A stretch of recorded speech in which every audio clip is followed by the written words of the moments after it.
Мы с вами на разборах видим наглядно, что да, можно лечить таблетками, да, можно там ходить по врачам, но если мы видим сразу же вот такой сильный страх чего-то или тревогу, там, или страх смерти, то мы понимаем, что с этим нужно в первую очередь нам разбираться, да, то есть это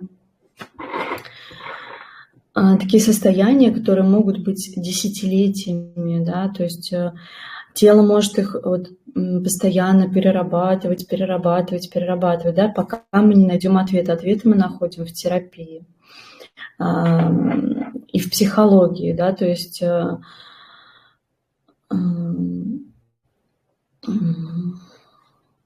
и вообще вот в такой мудрости в отношении к жизни, да, что человек не может управлять ни рождением, ни смертью, да, то есть здесь